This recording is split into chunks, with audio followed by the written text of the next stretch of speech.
Hello everybody. It is time for our first asynchronous programming session.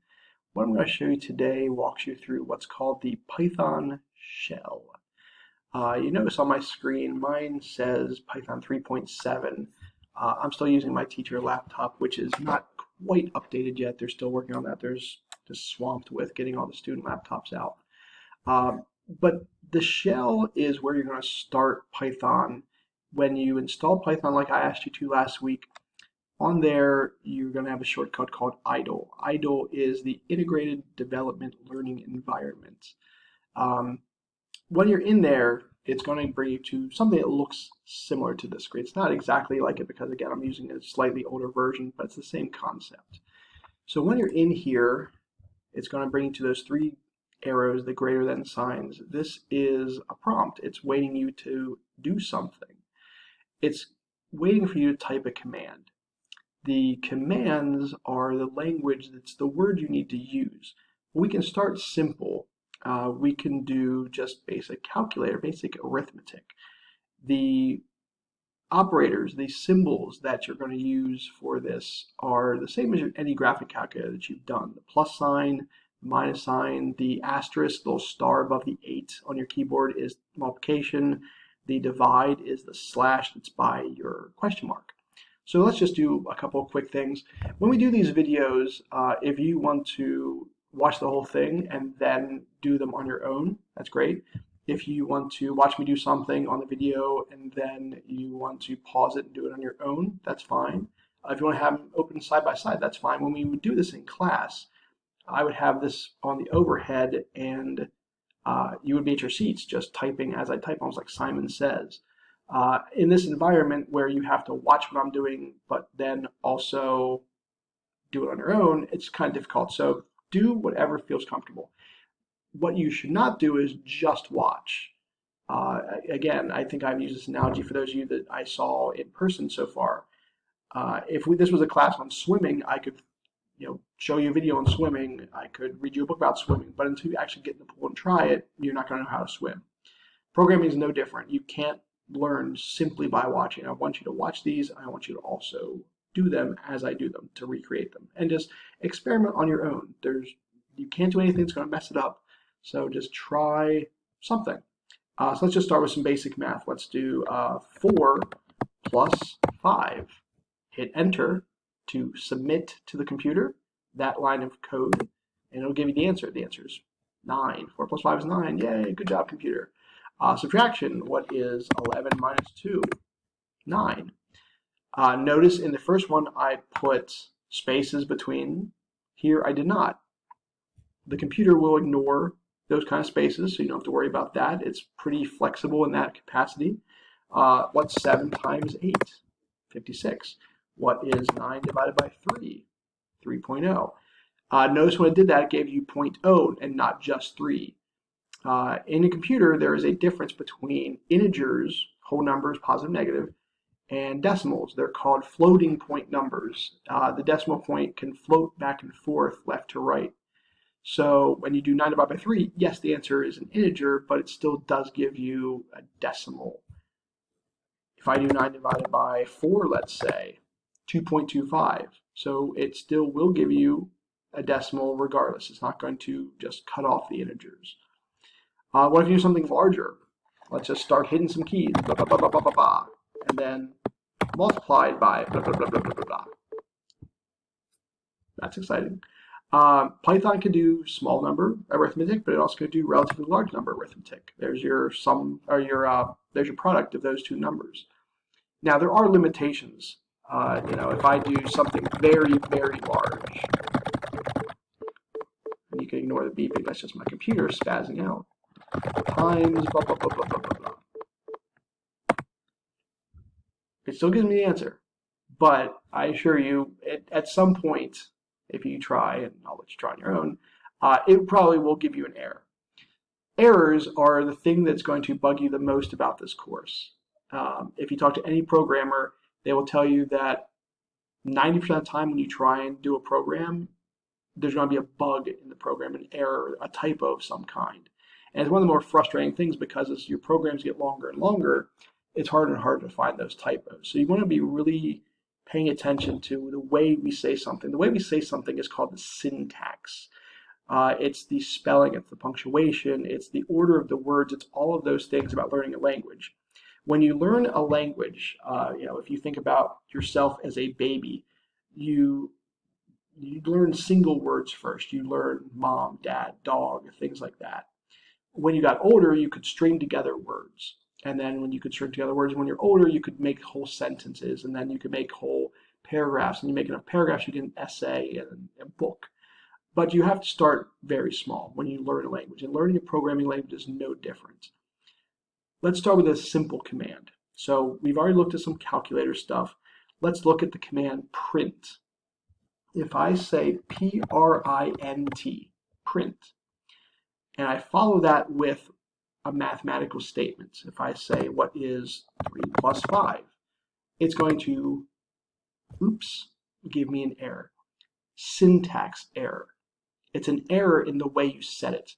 You have to realize that computers are not flexible about what you're trying to tell it.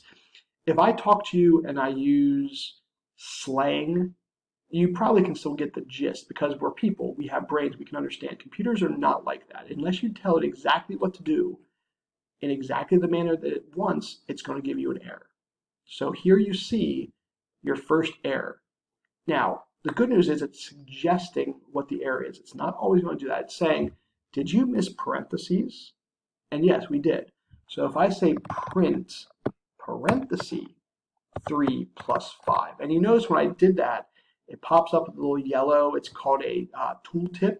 It's suggesting what to do. Now, it's pretty complicated right now. Don't worry about what it's telling you. Just follow with what I'm doing. When you open a parenthesis, you need to close it. So if I do a right parenthesis, and then I hit enter, it'll give me the answer 8, which is the same thing as if I just typed 3 plus 5. So what's the deal? What are the parentheses? So in a computer, the commands are like functions from math class. One of the reasons that algebra is a prerequisite for this class is you need to understand what a function is. Now you don't have to worry about, for now, domain, range, things like that. However, you have to understand, like when you say f of x, the x is in parentheses. Commands in programming are similar to that. So when I say print, it's print with a parenthesis because the computer is figuring out what does this function do. Oh, you want me to print this out. Okay. So if I say print parenthesis, again, just another mathematical statement, 7 times 8, it'll give me 56. So when you're doing math, it's sort of redundant. But let's say we want to print something else. Let's say we want to print text. We want to print a word. So if I do print parenthesis hello, gives me an error. So again, sometimes it's nice and it'll tell you exactly what's wrong. In the error that we did back here, it's saying, did you mean print with parentheses? That's pretty obvious what's wrong. Down here, it's not quite so obvious. It's saying there's a name error. The name hello is not defined. Well, what does that mean? The computer only understands certain words. You notice how print is in purple, hello is in black. Words that the computer understands and recognizes are in a different color. Words that it doesn't are typically just in black. So if we want to print the word hello, we need to do something special to tell the computer, this word is not something you know, I just want to print the text. So I'm going to say print parenthesis quotation mark hello. Close your quotation mark, close your parenthesis. Hit enter, and it's going to print the word hello. The green text tells the computer that this is something you don't know, but I want to print anyway. So the word hello will be printed just like a mathematical statement. It just says, here's the text, put it down here, and there you have the word hello. We can do other things. We can say print parenthesis quote hello, close the quotation mark, put a plus sign, and then another quotation mark there, quotation mark, parenthesis. hello plus there. Now, plus is addition. Adding two numbers like 2 plus 2 equals 4, we know what that means. But what does it mean when you add text? Well, it might be intuitive, I don't know. Hit enter and it's going to put hello and there together. It's adding the text. It's doing what it interprets a plus sign should do for text. Now in the shell, it's just you type something, it does it. You type something, it does it. It's automatic. It's one line. What we'll do in future sessions will be to make entire programs. For that, we don't use the shell. The shell is more conversational. It's I tell the computer one thing, it tells me something back. I input something, it outputs something. For something that's lengthy, remember I go back to my analogy about you first learn one word, then you learn sentences, then you learn paragraphs. We're right now in shell just doing single words. We're doing at most just one command. A program, a computer program, is a series of several different commands that go in order. Programming is like giving somebody instructions. If I told you, tell me all the steps involved in brushing your teeth, it's not just brush your teeth. You break it down. You say, well, first I get out the toothpaste, I turn on the faucet, I wet my toothbrush, I put the toothpaste on the toothbrush, I put the brush in my mouth, move it back and forth, I rinse it off, I take mouthwash, rinse out my mouth.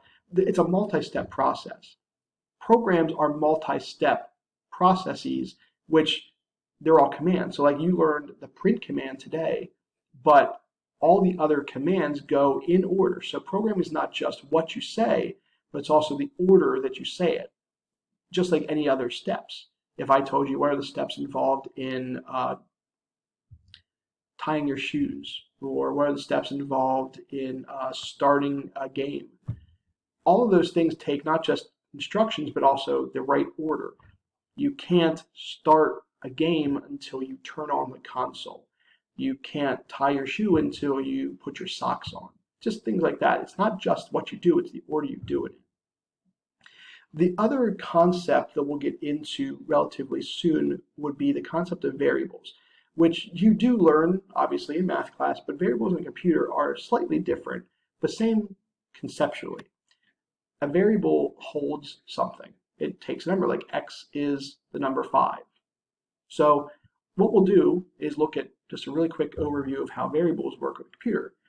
If I say x equals 5, I hit enter, noticeably it doesn't do anything, but it did, it just didn't show you. What we just told the computer to do is the variable x is now equal to the number 5. Notice the order there also. Notice that the number is on the right side. We don't say 5 equals x. It goes almost right to left. You're saying set x equal to 5. If I now do print parenthesis x, there's 5. If I say print x times 2, 5 times 2 would be 10. So we can set variables. In math, you have single letter variables like A equals this, B equals this. One of the big differences about a computer is that you can use multi-character variables, not just single letters. If you think about how complicated the games you play are, the apps you make, not the apps you make, but the apps you use, there's only 26 letters in the alphabet, so how could it possibly be 26 variables total? It's not. I mean, just think about something as like a role-playing game. You would have the characters' hit points, their experience, their strength, their constitution, their intelligence. If you're using Windows, I mean, all the variables involved in Windows, you have what's the background, what's the font, what's the mouse speed. There's thousands of variables. On a computer, unlike math, you can make multi-character variables. For example, if I say, what is the area of something, like an area of a triangle, I can say the area of something is 24. Area is a variable. I can say print the area divided by 2. print 12. So that's the kind of things we'll learn as we go forward. It's not just the commands, but it also ties a lot of the concepts you've done in math. Variables, functions, things like that, and that's all programming. So hope you enjoyed this. Again, this is the Python shell. Not full programming, it's just one line at a time. The next video will introduce something called turtle graphics. So see you then. Take care.